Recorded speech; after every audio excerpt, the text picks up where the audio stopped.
for tonight's live Path to Profit webinar. I appreciate you all being here, and I appreciate the opportunity to teach. Welcome aboard for all of the new or newer folks. We should have a lot of folks now coming in from Georgia and Florida, but we usually do get a nice array of people from all over. So I'm going to check here, and I can see we've definitely got people. Yeah, from literally from here's, hey Abby, how are you doing? So we've got people all the way up in Massachusetts, Montreal, Quebec, Ontario, California, all over the place. So welcome aboard, everybody. For those of you who are new or newer, you'll recognize you're by default in mute mode. That's because we can't have everybody live at the same time. So you just simply use your question box to post questions. I will get to them, and I believe we're able to get to all of them in all these webinars. Sometimes people have said they post something at the very end. I didn't catch it, but just email me. Also remember to email me with what subjects you want to cover on these weekly sessions. You get to pick the subject, okay? So these aren't necessarily tied to any particular modules in any of the 5 training programs. They really are based on what you're needing to discuss, so you have input on that. Also, the next day, in this case tomorrow, obviously, please check your emails for the recording of this webinar coming from Beverly. She also provides you instructions, updates, information, things like that that are usually pretty important. She is the administrator, so she's letting you know when we're making updates to systems, platforms, content, so forth and so on. She also gives you the upcoming schedule, the webinar schedule, and any other announcements. For example, the big one is, you've probably all seen by now, we are finally putting on a 3-day event in March 16th, 17th, 18th in Orlando at the Omni Champions Gate. Omni Champions Gate is south of Disney, a few miles. They do have transportation to and from Disney. And the Friday, of course, is 16th is a Friday, 17th, St. Patty's Day, of course, Saturday, and it's all day, both days. And then Sunday the 18th, we'll be wrapping up around 1. So look for more information coming out related to that, as well as the registration page and the page where you get your rooms. We did manage to knock them down from just under $300 to $199 per night. And I actually was at the resort today. It's nice. We got a great deal. They waived the resort fee, which is $30 a day. They knocked the parking down to $5 a day. They're giving us all kinds of discounts on just about everything we want. So in any case, we feel like we got a really good deal for everybody. Now, that was the purpose for us doing this, is to network and learn. We're going to learn from all 5 training programs with a lot of content, okay? So it's a great way for you to participate and learn as much as you can possibly learn and not have to spend a fortune. In fact, the event is I think it's only $497. And if I'm not mistaken, I think Beverly's gonna, if you do sign up early, like before the end of January, they're gonna knock off 20%. In other words, $399, whatever that comes out to. You can get in. It is family oriented, so definitely bring your families with you. Stay an extra few days or come a few days early, because the place is pretty spectacular. And if you like the golf, it's even better. It's a championship golf course. I don't golf. I mean, I wish I had the time to. I can go out and have fun with you guys, and I can embarrass myself, but that's okay. Any case, look for the email from Beverly. So back to this. Some of you also are in different programs, so welcome aboard, whether you're in the flipping program, the rental program, wholesaling, or the investor agent program. And some of you are even in property management. We will roll those out throughout the year. We generally don't do them all at once. So we've done that before. That's just too much at once for students. So the next one coming out will be wholesaling. That we're going to do that earlier on, but we're going to decide to make that in April. And after that, we'll do property management, and then we'll go back through all the programs again. So in any case, welcome aboard, everybody. Tonight, kind of a unique subject. We are going to talk about creative ways to invest in real estate. And this is really pertinent to everybody here, whether you're an investor or an agent, or both, like me and a lot of us were investors and we're agents. It allows you to participate more fully in the business whether you're representing investors or you're investing yourself. And if you're an agent working with investors, you really want to grasp these because sometimes they can become quite valuable in certain situations, right? I'm going to turn on the webcam. I'm in a hotel room, so so bear with me. I'm not sure what the what the lighting is going to look like, but I've had a number of people ask me to please turn on. So let's do this over here, so it's not blocking my view. Okay. So hang on one second. Doesn't want to move. If you guys can let me know, please, if you can still see my face and see. Okay, it looks like yeah, it looks like you can see me. Okay, so let me know. It's telling me to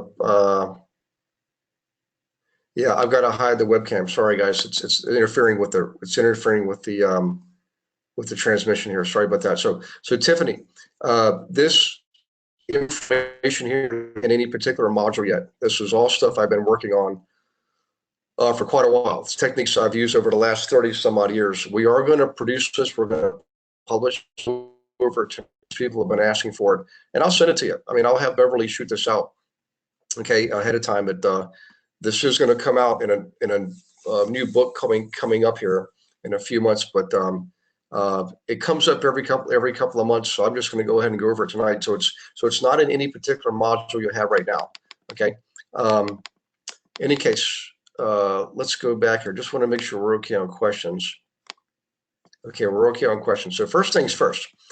What this is all about is being creative. Okay, and when it comes to buying and selling real estate, whether it's for your own purpose to live in or invest in property, there are a number of ways you can structure transactions, okay? Some of these are quite simple, some of them a little more advanced. I'm going to just stick with some basic ones tonight that are relevant in today's marketplace, okay? Some of the things you really want to focus on are where and how can you be creative. You've got the property, you've got the seller, you got partners. So I just listed them all here. Here's all the different potential ways where you can find ways to be creative and resourceful in buying and selling real estate. So the seller is one possibility. The seller may be willing to hold a note. I've done that before. I've been on both ends of it, actually. The property itself, other investors, partners, tenants, okay? You can use, when you buy a property, let's say, for example, you close on a property in the middle of the month. If you have a mortgage, you generally don't pay a mortgage of your first mortgage payment until after the next month, okay? Because everything you pay in arrears. And you generally will pay $15 or 15 days in interest on the month that you close if you close in the middle of the month. Then the next full month transpires, you accumulate all that interest, all right, and you pay that with your first principal payment the first of the following month. Generally, you got the 1st to the 15th to pay it. What that means is you got a month and a half of rent coming in, okay? Now, granted, you do have to pay the prepaid interest on the month of closing, but the entire next month is like free money. It's not free, but it feels that way.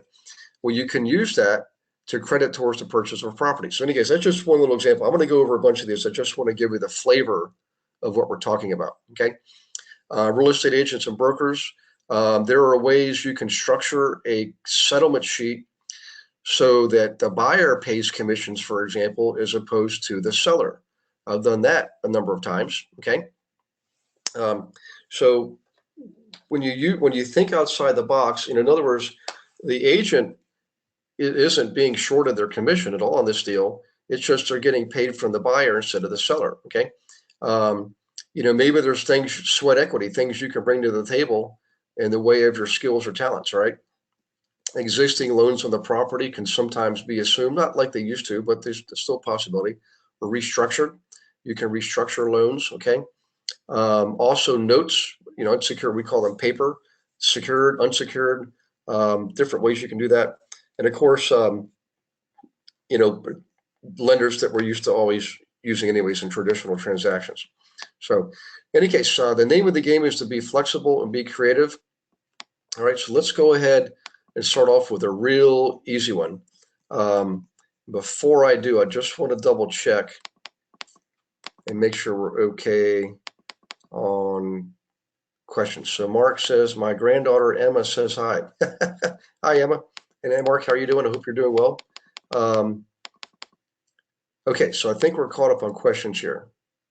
Yeah.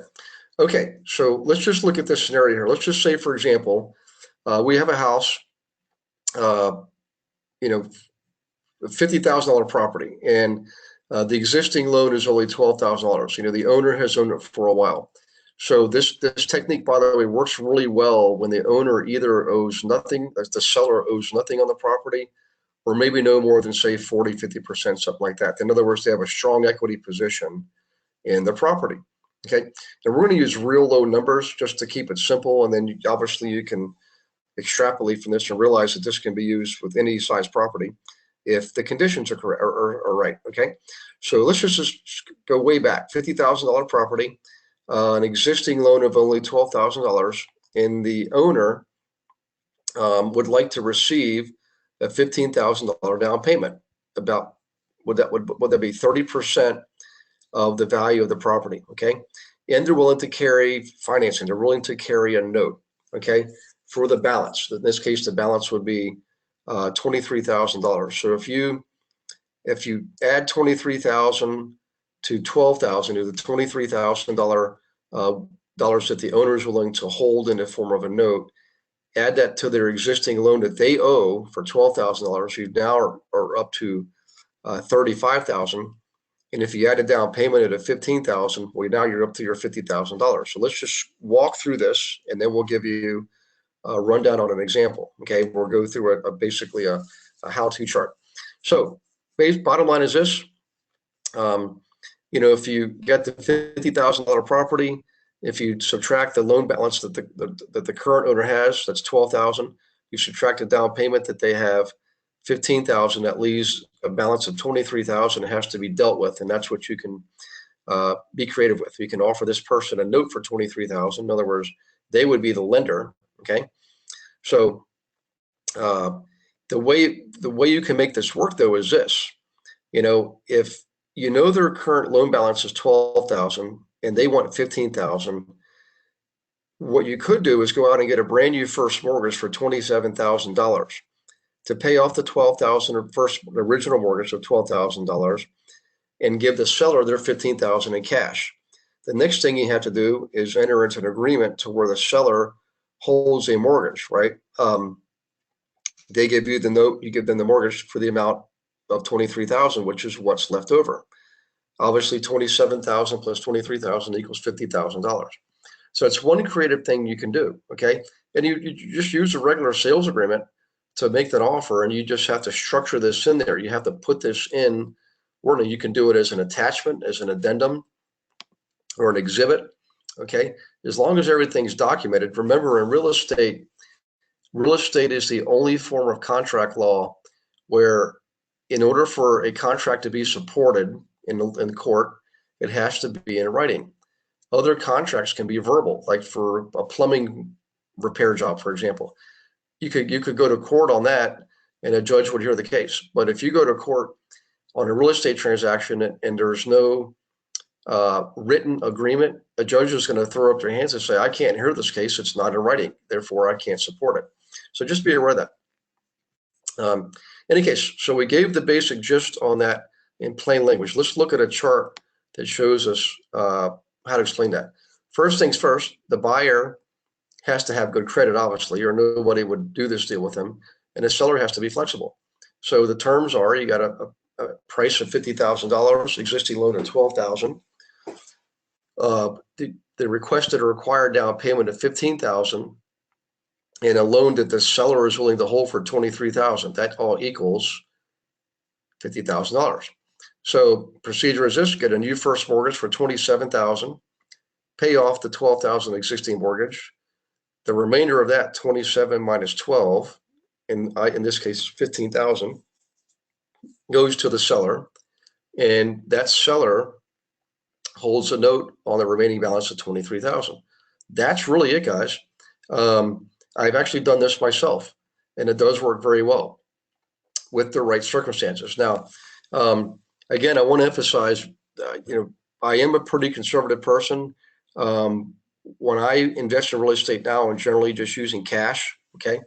Um, which we'll talk about later. Cash is one of the techniques where you can get really good deals and then refinance at a later date. Okay. Um, okay. So let me go back and real quick. Hey Raquel, how are you? Brand new student. Welcome aboard.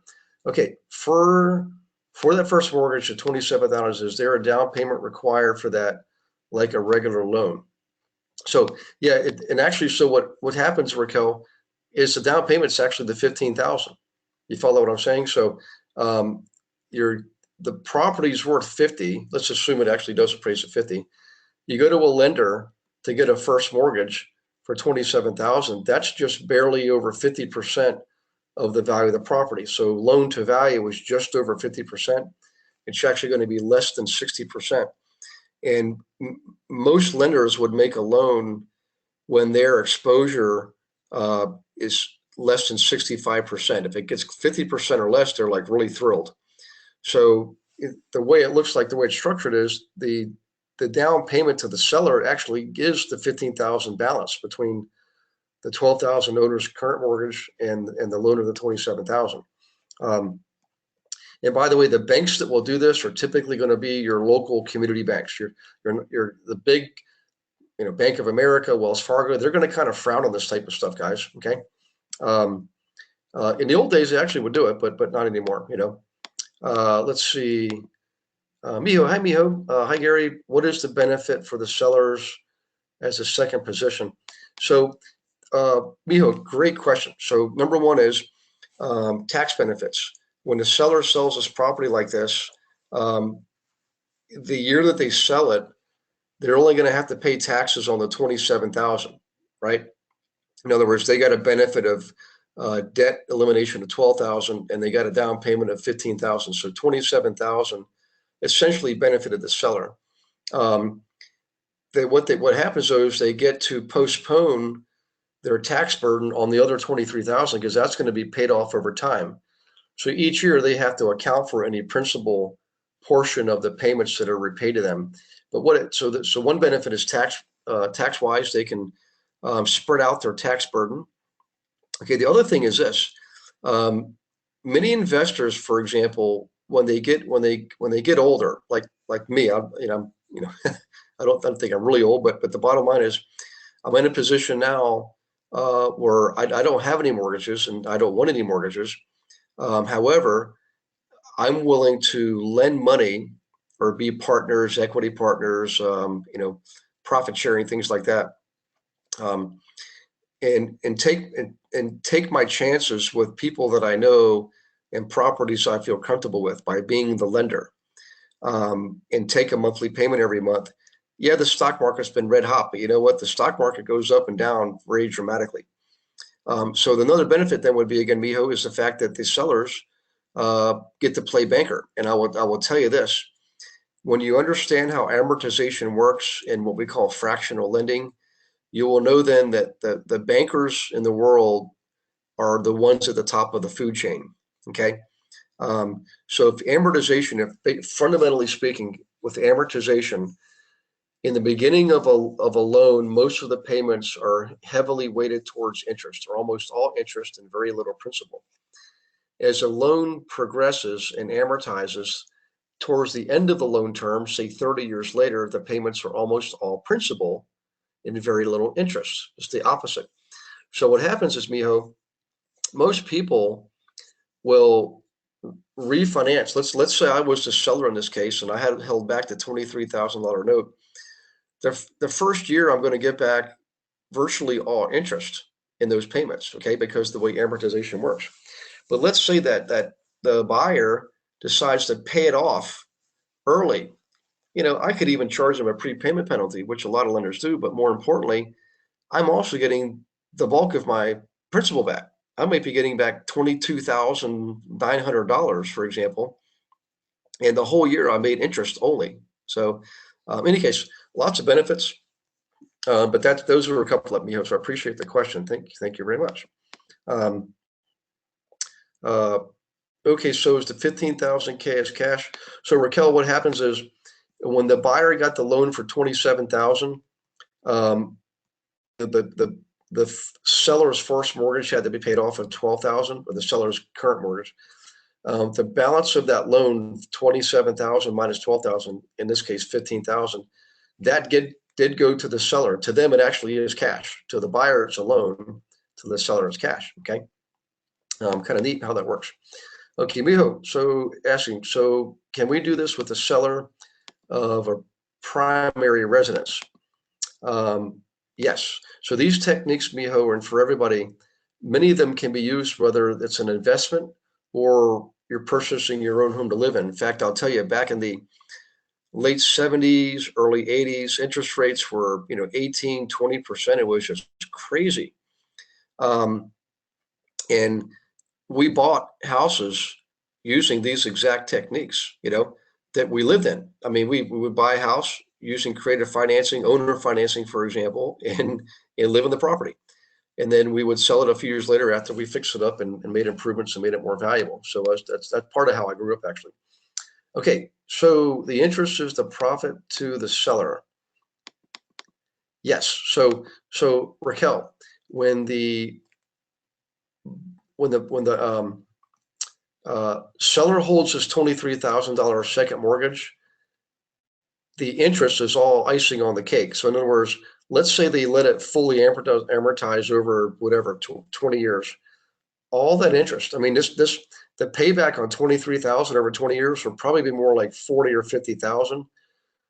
All of that excess is all interest that goes to the seller, and it stays with the seller. It's non-refundable. It's pure profit. Okay. Good question, by the way. Thank you very much. Okay. Okay. Oh, Raquel says she got it. Let's see. This is William. Hey, Billy. Okay, Billy's asking, I'm not positive about the tax benefit for the seller as the asset was transferred to a monetary asset from a non-liquid asset to a liquid asset, even with it being a loan. Also, any gain equity will have to be claimed in the year of the transfer as income.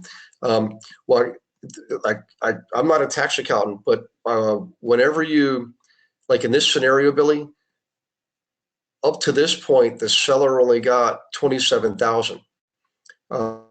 He got to pay off his existing mortgage of 12, and he got to pocket 15,000. He definitely would have to pay taxes on that. The other 23,000, remember, he's not realizing till down the road. He might realize,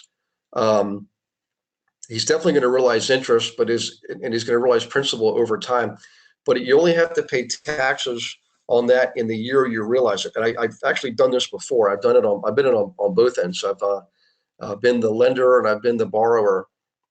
And one of the benefits is, in fact, when I sold, actually the last big building I bought, when I bought it, we did pay part of the price to the seller in the year we bought it. And then on January 1 of the following year, we paid in the remaining balance, and it allowed him to spread out his tax burden. Because he didn't realize the gain. That's the technical term. He didn't realize the gain. And then when I sold it, I did the same kind of thing. What I did is I sold it, held back a note for a portion of the equity that was paid off over time. And what it did is it allowed me, so at the time of sale, I only realized, like a little over $1 million. And then over time, each year I realized another chunk of money in the form of payments, principal and interest, and I had to pay taxes on that.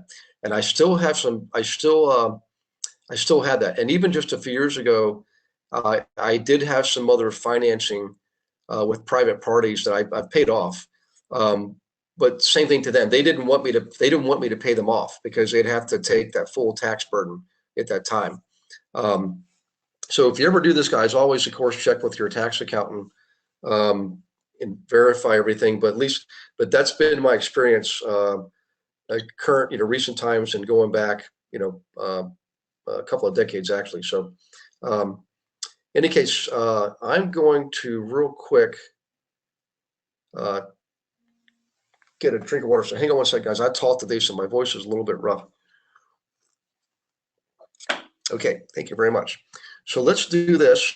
Oh, sorry. We got a few more questions here. Oh boy, this is generating a lot of questions. Okay, Christian. Hey, Christian. Good to have Christian. Good to have you on board, buddy. All right. Do you have a resource where I can learn more about seller financing in Florida? Well, actually, the good news is Christian. Um, a lot of these techniques actually were developed here in Florida. In fact, what's interesting is, I live part-time in Canada. So for everybody on tonight from Ontario and Quebec, you can use a lot of these techniques in Canada also. Okay. In fact, we do it up there. It happens all the time. But in the States, most of these Christian are applicable in almost every state. There might be some real quirky things. If they are, they're typically in California or New York or New Jersey. But Florida is one of the most owner-friendly states. And a lot of these techniques were developed here in Florida. So Christian, I'm gonna make this available to you. This is probably one of the best resources we'll have. All these are explained in great detail. So I'm just gonna go over a couple tonight, but I'll send out something you guys can have that'll give you a whole bunch of them. Okay, so this is Gabriella is asking, is the buyers/sellers agent's commission in the asking price, is this usually a FSBO scenario? No, so Gabriella, these techniques can be used whether you have an agent or not have an agent, and the agent's commission is not, that's all the same. So if you're earning 6%, you would earn 6% on the 50,000. So in other words, the seller, assuming the seller is paying the commissions, which is mostly what happens, out of their proceeds, out of that 15,000 they put in their pocket, they would have to pay out, in this case, 3,000 in the way of a 6% commission. So that's really not affected. The only time the agent's commission is affected is if it's documented in the sales agreement. But yeah, you can use it for FSBO scenarios and also those where agents are involved. Let's see, Colette, where are you doing these deals? I've done them in a number of places. Mostly when I first got started, Colette, they were in Pennsylvania and Virginia. Oddly enough, you would think that Pennsylvania would be more, conservative. It's actually not. It's actually more aggressive than Virginia, but it doesn't matter. I've done most of those techniques in those two states. We've also done them in Florida, Georgia, Texas, a whole bunch of places, even up in Ontario, Canada. So nowadays, I mean, these, you'd have numbers today that are probably, 250,000, for example, not 50,000, right? I just made these numbers real low and real basic, simple numbers to teach the concepts. Okay. So depending on where you are, it depends on, you could be somewhere. Oh, here you are. Yeah. Like in the Bay Area. Yeah, absolutely. You're looking at now out there when we invest in California, Colette, we're generally flipping somewhere in the 2 million plus range.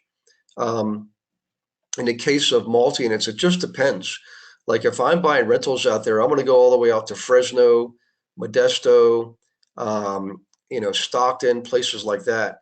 And if we're doing the capital appreciation game, we'll go closer into San Francisco or some of the other, Silicon Valley, things like that. But for cash flow properties, we're going to go much further out, right?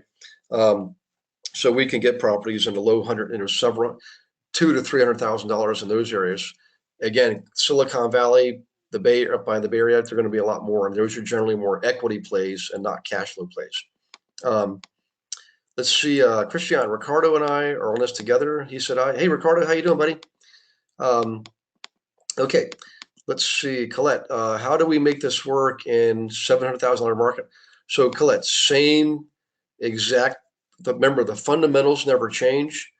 The only thing that changes are the prices, the market. So in other words, this would be, in your case, 700,000, not 50,000. This would be, 80,000, something like that. Okay. This would be 100,000. I'm pointing to the numbers here. This would be something like 350,000. So believe it or not, if you look at your, your property tax files, Colette, go outside the MLS and look at your tax assessor's database. You'll see a lot of your transactions are not occurring through the MLS. That's why we teach all these other techniques, because you have to get outside the MLS to be effective, to be competitive, actually. Okay, so really all we're doing is we're just adding a few digits and a few commas, but the fundamentals are exactly the same. Yep. Okay, let's see here. Let's do this, guys. I want to go to another technique, and I think it's the fifth one. So hang on to your seats while I go down to the fifth one. I might have to skip around here a wee little bit to get there. Okay, let me skip that. Hang on one second. Aha, I did skip it. So hang on one second. Let me go back up. Here it is, blanket mortgage. This is interesting because I've sorry, I just jumped around too fast. I've actually done a couple of times. I've been on both ends of it, the giving end and the receiving end. And the way it works is this: a blanket mortgage is almost just like what it implies. You literally you're creating a mortgage that encompasses several properties. Okay.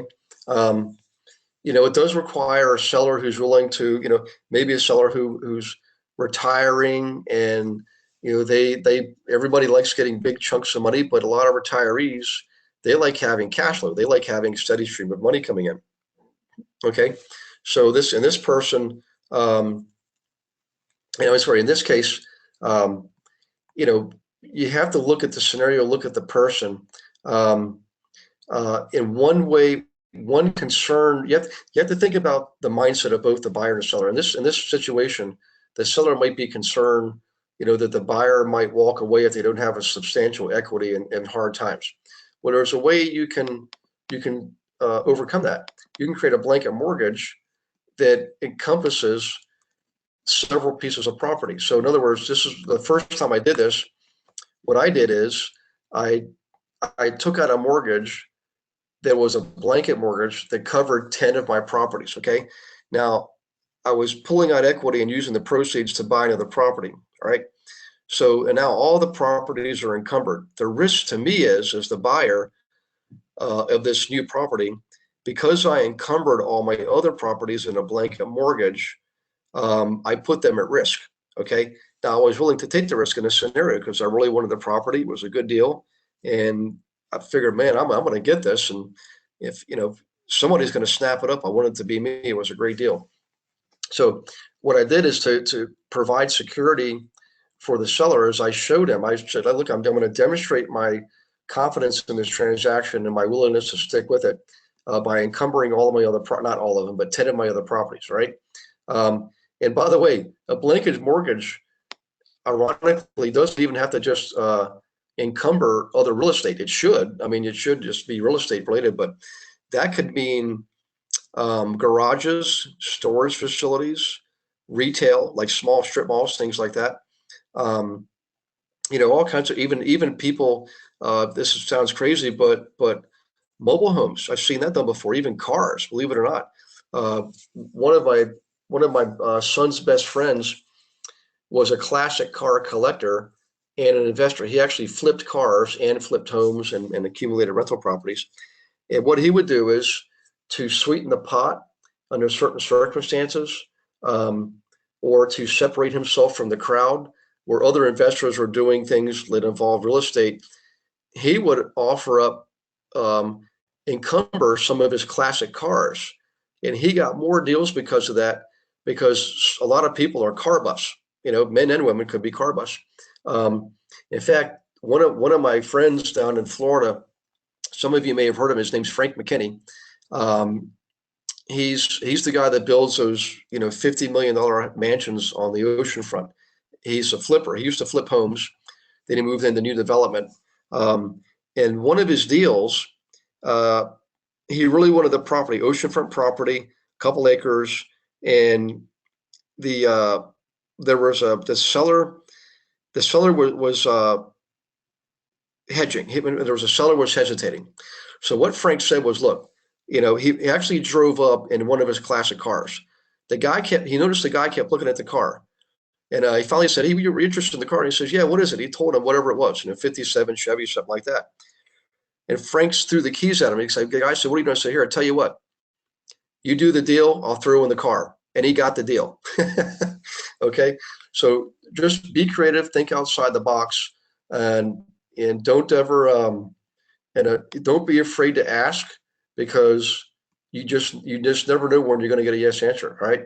Um, any case, you know, lots of ways you can skin these cats. That's one of my favorite ones. So let me do one more here, and then let me take questions now, and then we'll go on to the next one. So hang on one second. Um, let's see. Actually, looks like we're caught up on questions. Okay, I want to do one more. I might actually give you another technique that will help a lot of you right now, because some of you already have current transactions that you're working on, and sometimes you're close to an agreement, but you're just not quite close enough. So I'll go over something else here um, in a minute that's going to help agents and investors alike. Okay, another one of my old favorite basic fundamental techniques is buying low and refinancing high. Now, the way this works is this, guys. When you get to a position where you can operate with more cash, okay, it is going to happen. Just hang in there and have patience and keep plugging away. I can tell you, I've seen more people succeed in life by just simply being persistent, more than they had intelligence or looks or money or anything else. Just being persistent. What will happen if you do things properly in the world of real estate investing? You eventually will be on a cash basis. Okay. Some of you might be 5 years, some might be 25 years. Everybody's different. If you're conservative like me, it'll happen pretty quickly. So in any case, the way this works is this. It does require you to have a strong cash position. Okay. And let's say you locate a property where, in most cases, we're buying properties from people that need to or want to sell for whatever reason. It could be bankruptcy, could be foreclosure, could be divorce, probate, which is decedents, things like that. Or maybe there are landlords and they're getting killed with evictions. They're just not doing a good job of screening tenants, and they're facing a number of evictions. They often want to sell. Okay. So in any case, you find a situation where someone is maybe willing to take less than the asking price of the property if they can get all cash. The reason is, the benefit to them is this. When you operate with cash, with the buyer, you're operating with cash, what it tells the seller is you're willing to risk all that cash. Number one is you're serious. Number two is you don't have to get a loan. And because you don't have to get a loan, you also don't have to get an appraisal. You don't have to get an inspection. You don't have to do a lot of those things. Well, all of those things make sellers bite their nails. Every time they get close to a closing, they got appraisals coming in that might be low. They got inspection reports coming in with bad news on them, and it freaks them out, and they get nervous. Well, when you come with cash, you don't have to do any of those things. You can if you want to. You just don't have to. So cash is more appealing to more people. In fact, I can tell you, as an owner of a lot of properties, I've sold, bought a bunch and sold a bunch. Whenever I've been approached with a cash buyer, I always would take a discount, right? Because it's a more certain deal. And also sometimes, if I ever sell a property, it's because I'm being strategic. I'm not just selling just to sell. I'm selling because I've maybe depreciated that property, and I want to take that capital in there and redeploy it into another property. Okay. So let's take the example of a 1031 exchange. As you all may know, a 1031 exchange allows you to sell one property and roll over your proceeds into another property and defer the tax due on the first property. You actually roll it forward. Now, in order to do that, and by the way, we'll teach a class on that sometime. It's just a completely different subject. I'm just going to give you the basics right now. In order to do a 1031 exchange, though, the IRS says you, number one, have to identify the new property within 45 days. And you have to close on the new property within 180 days. Okay. So let's say I'm getting close to my 45-day window, and I'm getting nervous. I've got to sell this thing, or I got to buy the other thing. or let's do the 180-day window. Let's say I'm getting close to where I've got to actually capitalize on my exchange, and I don't have it sold yet, and I'm getting approached with a cash offer. You better believe I'm going to take the cash offer as long as it's the discount that I'm going to make to the buyer is not greater than the potential tax burden I would incur if I didn't meet my exchange window. So in any case, lots of scenarios. Okay. The bottom line is this, though. I did this a bunch of times. In fact, after I got on a cash basis, I did this technique almost always, and sometimes I would combine other techniques. So a lot of these techniques are designed to be combined with each other. So in any case, in this situation, I'd buy a property, 75%, 80% of the actual value by paying cash. I would take a year, sometimes 2 years, to improve the property strategically, which allowed me to raise the rents on the property, which made the property more valuable in the eyes of lenders. So let's say I had a $100,000 property. I paid $80,000 for it. I went and put in another $20,000 into it to make it, replace the furnaces, whatever, anything I can do to improve the rentability of the apartment and therefore the value of the apartment building, right? So let's say I did that. It allowed me to raise the rents by 20%. In effect, I probably just created an additional 20 to 40% in the value of the building because I improved it physically and I improved it financially. So now maybe it's worth 140,000. And what I would do is I would go out and get a loan for 100,000 to pay back my original 80 plus the 20,000 I put into it. And $100,000 loan on a $140,000 property is I don't know what that ratio comes out to, but I'm well within. I'm probably well within that 65% ratio. Okay, which meets one of my personal ratios for investing, by the way. So let me just do the calculation here. Hang on one second. Let's see. All right, 100,000 divided by 140,000. Yes, 70. It's about 70% ratio. All right.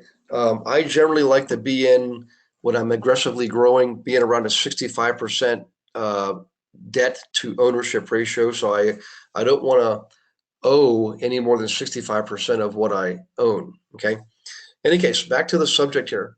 You can see that the philosophy, does it take money up front? It sure does. But at the end of the day, I've essentially recouped all my capital by refinancing. Okay. So I got the property to lower than asking price, lower than appraisal value, and went back out, got a brand new first mortgage on it, and paid myself back. Now I know people that do that like right away. They'll get a good deal and they go right out and finance it right away. You don't have to have a year's seasoning in all cases. Some lenders will require that, some of them will not. But I've even personally have bought a property and within 30 days or 60 days got all my money back by refinancing. So in any case, it's an awesome technique. Let me slide my panel back over and look for questions, guys. So let's see. Okay, Christian is asking, okay, how would a newer investor who doesn't have properties work with a blanket mortgage strategy? Well, you probably would not want to use that strategy, Christian. You could, but you may have to encumber different assets. In other words, let's say you own your own home, you could encumber that. You can make that and put that under the blanket mortgage. You could also, if you had like a coin collection or a stamp collection or jewelry or art, all of those are valuable, tangible assets that you can encumber. You can also, if you own stocks or stocks in a company, as long as it's not within a retirement vehicle, you can also encumber your ownership in stocks. Okay. So that's just some other examples, Christian, of things you can do in a blanket mortgage. You can encumber anything you want as long as you're comfortable with it and the seller is comfortable with it. And by the way, if something goes south and they have to seize your assets, just be aware that they're going to come after everything you name and encumber in that mortgage. Okay, coin collections, art collections, stocks, cars, jewelry, whatever, stamps, whatever the case is. So in any case, basically speaking, Christian, it has to be a tangible asset, and it cannot be something that's within a retirement vehicle. And that will be true for U.S. and Canada. You generally cannot encumber assets in a retirement account. Okay. In any case, so Daryl is asking, can these techniques work with multifamily properties? Absolutely, Daryl. So in fact, most of the times I use these techniques were with multi-unit properties. Okay. It can be any property. In fact, you can, if you have a mixed use property, a property that's say on the first floor is a beauty shop and a dentist office, and then the next 3 or 5 floors are all apartments. That would be called mixed use. You can use it on those kind of properties. You can use it on retail space, office space, storage. So there's a number of almost any asset class you can do this. So good questions, guys. You guys are really, I appreciate you asking these questions. You're right. It tells me you're engaged and you're right on the ball.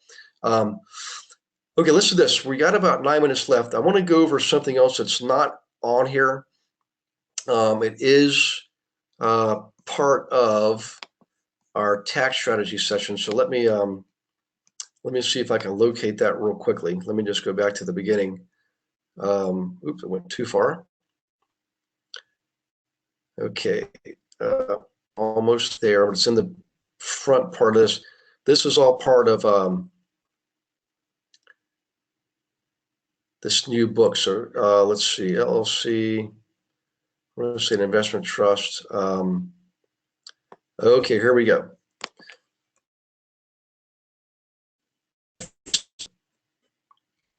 All of these tax strategies, by the way, we'll go over in a different session.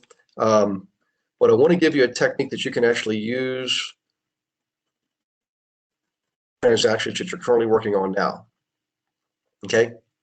Fully deduct for remaining basis. Okay, that's not what I want.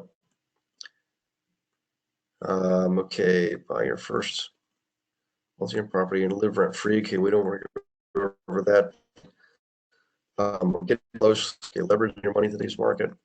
Avoiding in-depth CPAs. Let's see. I don't know if I'm able to find it or not. Renting. Okay, who pays for various expenses? Okay, here we go. I just found it. Okay, let me go back up here. All right, let's say you're working on a transaction. Let's just take the viewpoint of the agent right now. Okay, you're a real estate agent. You're working on a real estate transaction, and the buyer and seller are close, but not close enough. Let's say you're within a couple $1,000s. Okay, let's just take the example of $100,000 property. All right, the buyer, you got up to 98,000, and the seller just will not budge down below 100. You got him down from 110 down to 100. He's not budging anymore. And the buyer, you got up from 90,000 up to 98. He's not budging anymore. Okay. I want you to think about this just and get a piece of paper out and a pencil, and you can use this literally today. So if you think about a settlement sheet, all right, we used to call them HUD-WUDs. Now we just call them the settlement sheet. In most cases, the seller is taking on the burden of the commissions. Okay. And both parties typically will pay transfer taxes. They'll prorate things like the property tax in the year of the purchase, the year of the transaction. They'll prorate utilities, things like that. So essentially there's costs to the seller, costs to the buyer that are expenses. Okay. The big one is going to be commissions, which is typically paid by the seller. Well, what you can do is this. You can say, look, Mr. Seller, my buyer is willing to buy the property and even pay the commission, the real estate commission, both the seller and the buyer commission. Okay. Now, what you would do is this. You would lower the offer price from the buyer. It wouldn't be 98,000. It'd be more like, say, 93,000, for example. Okay. Or 92,000, excuse me. 98 minus 6,000 is 92,000. We'd offer 92, but agree to pay the 6% commission, which brings it back up to 98,000. Okay. Now the benefit is this: you can make it an even 100,000 if you want, but just follow through with this. The benefit to the seller is he no longer has to pay the commission.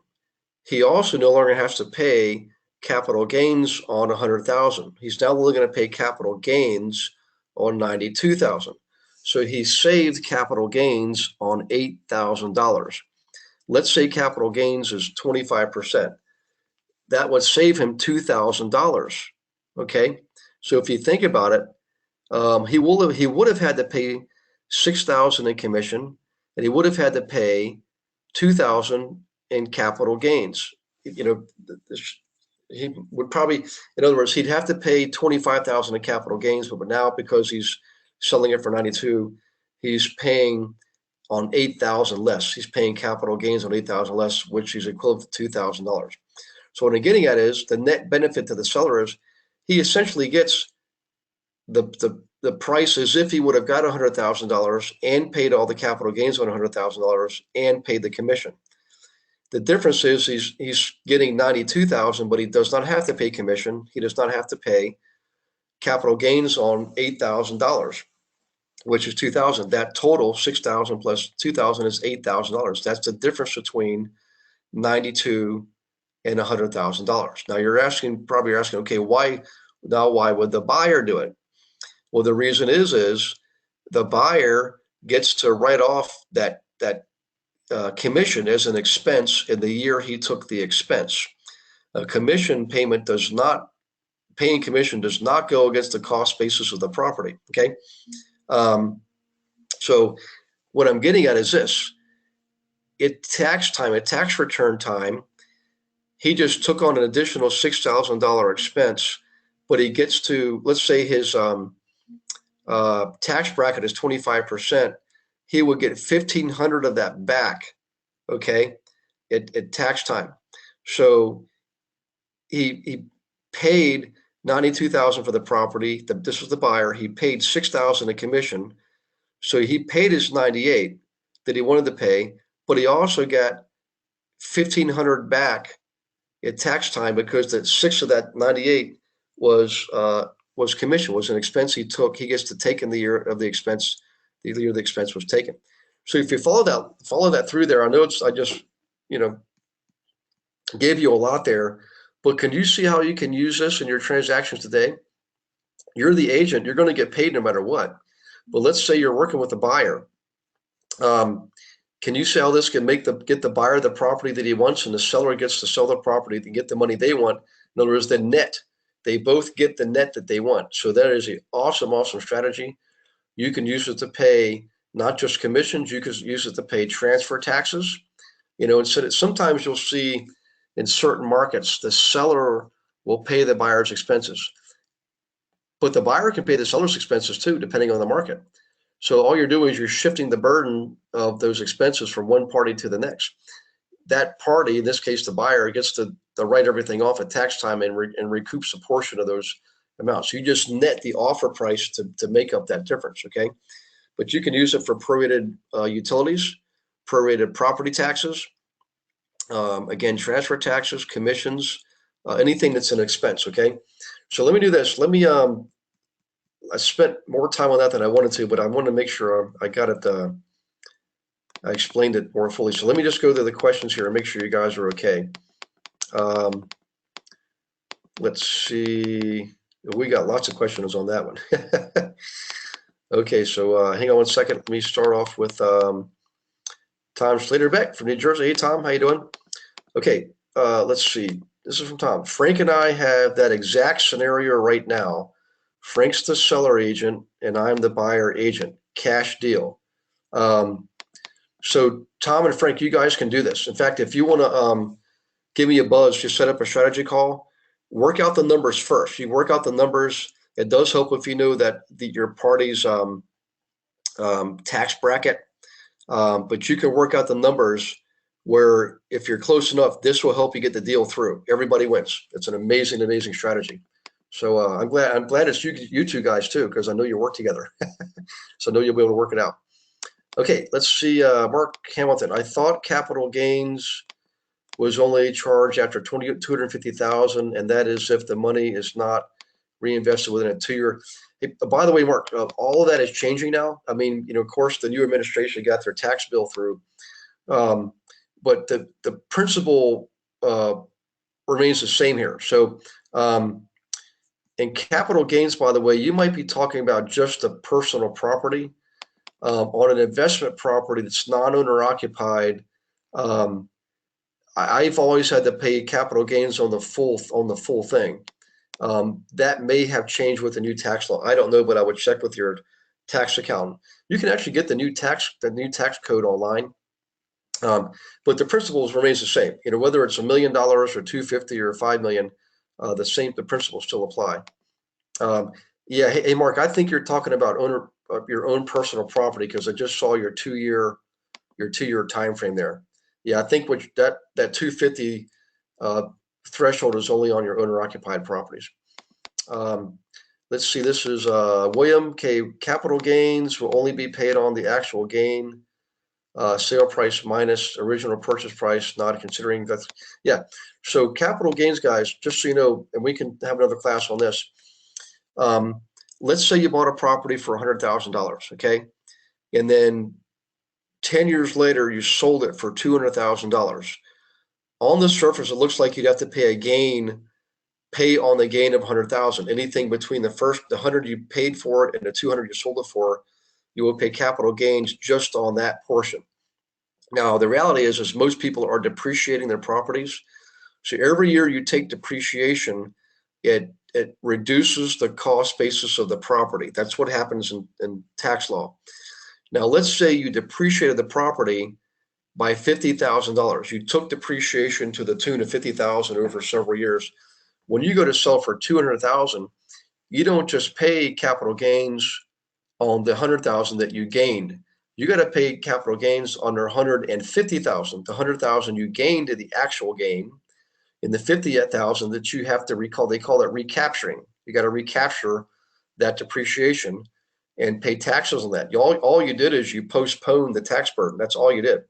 So when you remember this, guys, when you depreciate properties, it doesn't mean it's tax free. You're just getting the use of that money at that time. Okay. When you sell, you got to do what's called recapturing those depreciated dollars. Okay.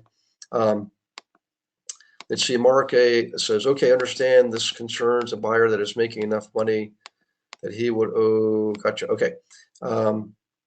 Let's see, William says your example would negate all capital gains. So I'm not sure. Well, the example, Bill, I didn't really go into how long the property was owned, if it was fully depreciated. I mean, in my example, I'm assuming the property's owned fully depreciated, that kind of thing. Like when I sell properties, I generally have depreciated them all the way through. But the reality is you do have to understand, like I was telling Frank and Tom, you should ask your clients what tax bracket are they in, okay? And you should understand, in the case of the seller, the position of the property, how long have they owned it, have they depreciated it, things like that, okay? I know people that do not depreciate properties because it's, again, they realize, well, I'm just borrowing against the future. That's really what they're doing.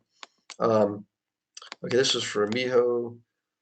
Okay, Miho, when the buyer pays the commission, can the buyer deduct the commission from tax? Absolutely. And that's one of the benefits, Miho, is the buyer gets to expense that in the year that they purchased the property. Okay. Let's see, Miho, for both primary residences and investment properties, can the buyer deduct the commission from the tax return? Yes, the answer is yes to that. So again, always, anything you do, guys, whether it's you or your clients, always make sure you consult with your tax accountant, tax advisor. I'm not a tax accountant, but I'm an investor and an agent. But yes, you get a commission is an expense, Miho. It does not go against the cost basis of the property. So, wow, I tell you what, guys, I can't believe we actually got through that. I know it's a little bit after